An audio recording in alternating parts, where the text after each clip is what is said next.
My name is Shannon Kilduff. I am the president of Montcalm Heritage Village out on the campus of Montcalm Community College. We're going to talk about the history of the village and a little bit more detail. Hello, and welcome to this edition of the Discover Montcalm Podcast. I'm here in Heritage Village, right next to Montcalm Community College.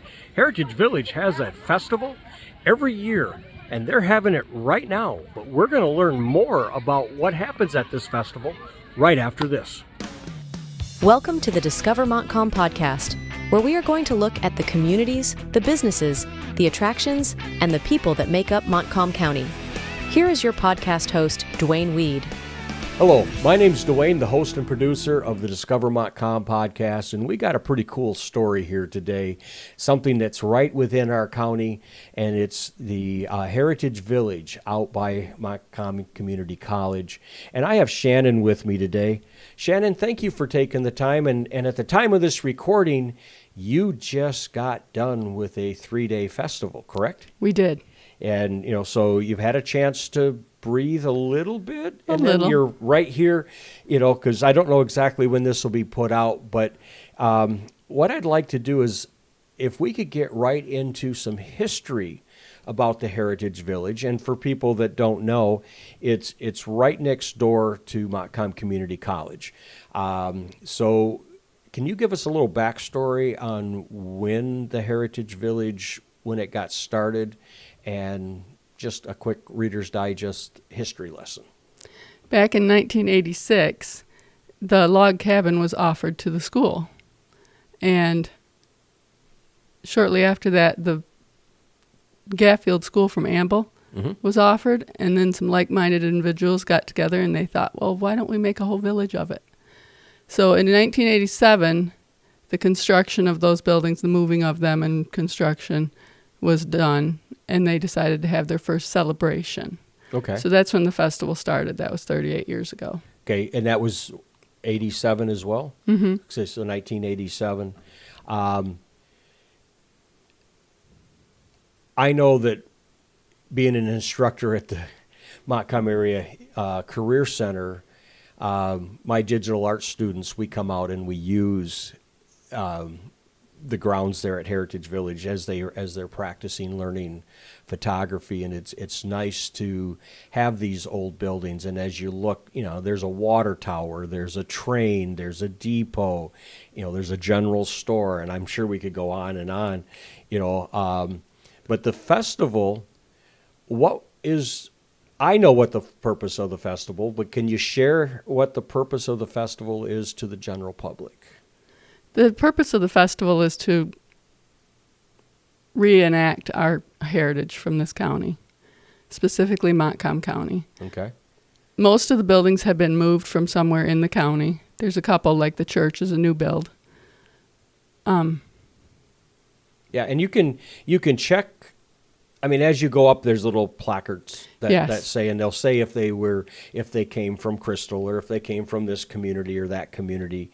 There's a lot of history, and I know that I went out on Friday and was looking, and it's nice to go in the buildings. When I'm there with my students, we're on the outside. Yes. We don't get to go inside. So it was really neat to kind of go in and actually see what's there.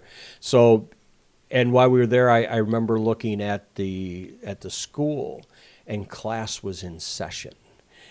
So all the kids were dressed up in appropriate time frame clothing, playing games from that time.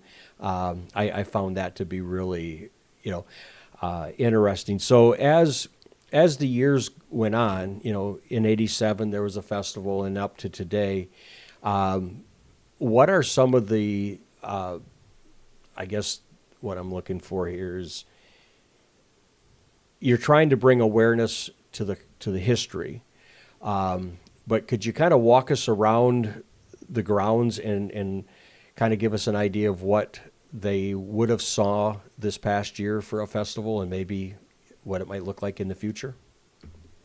Yes, when you come into the village, you're going to come to the depot first, and there's information in there about the history of trains.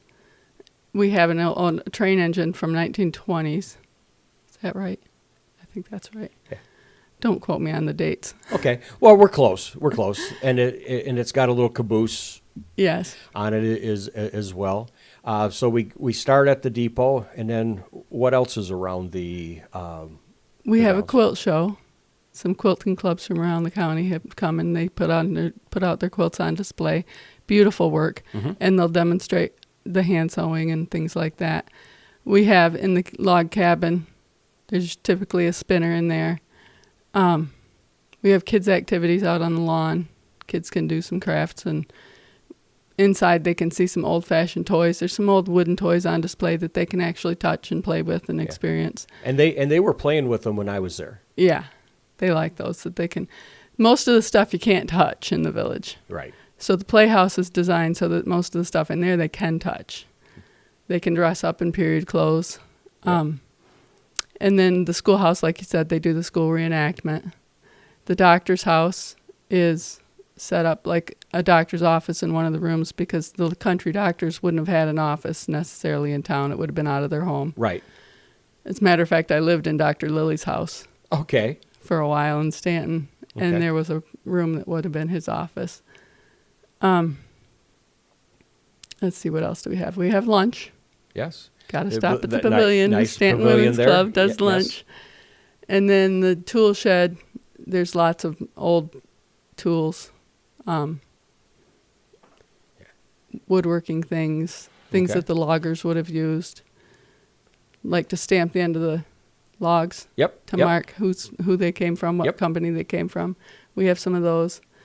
And then there's the barber shop, Yep. which I don't need, but other people, there was nobody there giving haircuts that We day. have had that in the past, but we need a new barber. Okay. Well, I can only do one cut, so I'm probably not the one that they want to Probably want to not. look at. And then there's a general store. Yes. The general store is full of artifacts. Yeah, it's one of those things that you take a little time when you come over. Right. Because you're not gonna get it all in one setting. Well, you will, but you got to just take the time to do that. And then there's a cemetery, and one would assume that it's not a real. It is not a real cemetery. We did have a Girl Scout camp out there once, and I did tell them on a haunted ghost tour that was definitely full of ghosts and spirits. Well, good for you. you gotta keep them. And I think I've said that to the students once. Yeah. A couple years ago, I said, be respectful here. This is a real cemetery. And they don't know me. And I later confessed and said, no, that's, No. you know. We do school tours, field trips for area schools, Mhm. and kids, somebody always asks, are there dead people in there? Every time we have a tour, at least one kid asks. They want to know. Well, you've got the headstones. I know. So one would assume, but a good question to ask. And then there's another building there that has just been there within the last couple of years. You guys have a sugar shack.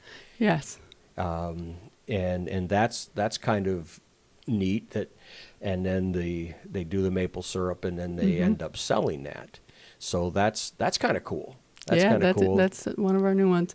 It's they tap trees throughout the village and out on the nature trails, the Ken Lehman nature trails. Yeah, I came out and watched them as they were tapping and getting things, and able to take a little taste of what it's like right out of the tree.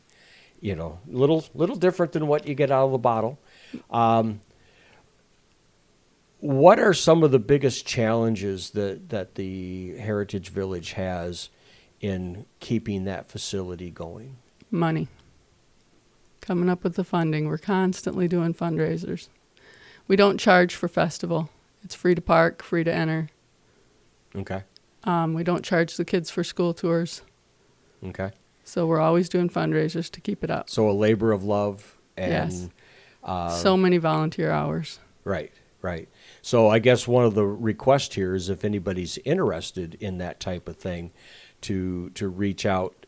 Now, what is there a website for the village, or is it part of the college? We are on the college's website, and we also have Facebook. Okay. So you can, and so somebody's interested in helping, they can, go to the Facebook page, Yes. write a message and say, hey, Reach out. we need help. Or if they're interested in a donation, I'm sure, let's keep it wide open for everything. The Discover Montcalm podcast wants to thank West Michigan Technology and Design Solutions, WGLM 1063 FM, DW Video, and Business Growth Engine. Thank you for your support. What is one of your favorite stories over the years that you've been doing it? Can you share a story of, wow, this is really cool that we do this? Or do you have great stories every day? We have some pretty great stories all the time. Okay. There's always new people coming in saying my parents were a part of this. I had one lady come into the Playhouse and told me that her and her sisters wanted to get involved because her mother, Ruth Hansen, had been a member. And so I gave her my contact information, and they can't actively be involved because they're not in the area. But hey, you'll take help wherever you can get help. We absolutely will take help wherever we can get help. I guess in the volunteer world, that's a warm body. Yes. Yeah, it's a warm body that's willing to come out and help. The festival, is it the same time every year? How? I mean, is it like the first weekend in? Yes, which gets a little confusing because I believe next year it's going to be July 30th, 31st, and 1st.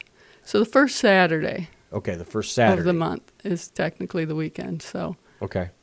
And then you just back it. And I think it was the same this year. You had July 31st and 1st and 2nd. Yep.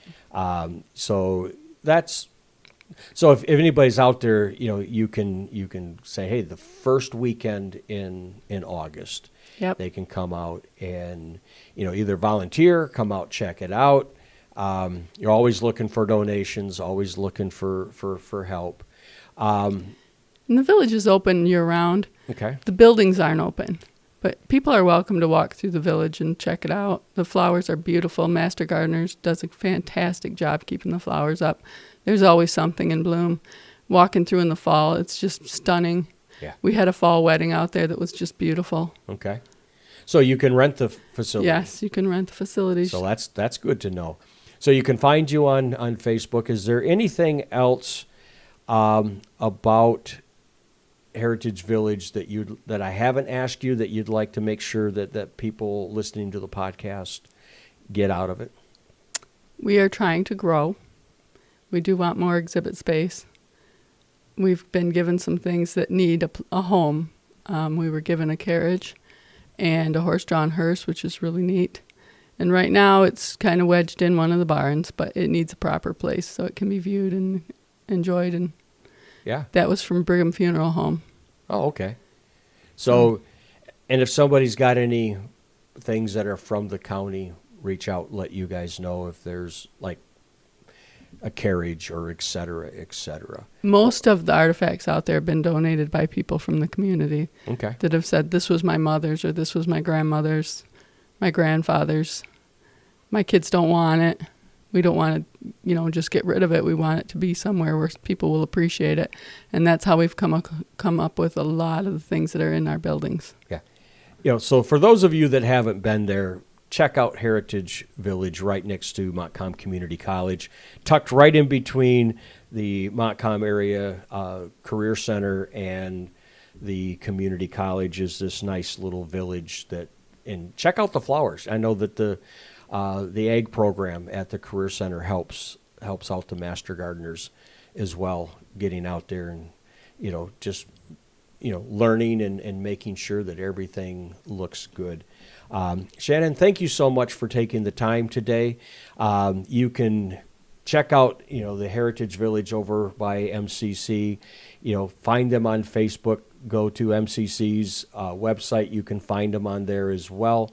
You can also find the Discover Montcalm podcast on Instagram, Facebook, YouTube. We're on Pandora, Apple, and iHeart. You can go to discovermontcalmpodcast.com. Check out all the episodes. Every week we put an episode out. We've been doing it for 3 years. August here is our anniversary. So we're almost up to 150 episodes. And at this point, this might be 150. I don't know when I release these. When I record them, I don't know when I'm going to release them. So if you would like to be on the podcast, you have a story about Montcalm County, or you're outside the area and you'd like to chat local about what you are doing to help Montcalm County, reach out to me at 231-250-9624. My name's Dwayne. I'm the host and producer. Remember to buy and shop locally. Follow the Discover Montcalm Podcast on Facebook, Instagram, and YouTube. Catch every episode at discovermontcalmpodcast.com, Apple Podcasts, Pandora, and iHeart. Want to be a guest on the podcast and share your story? Contact Dwayne at 231-250-9624. That's 231-250-9624. Thank you for supporting the Discover Montcalm podcast.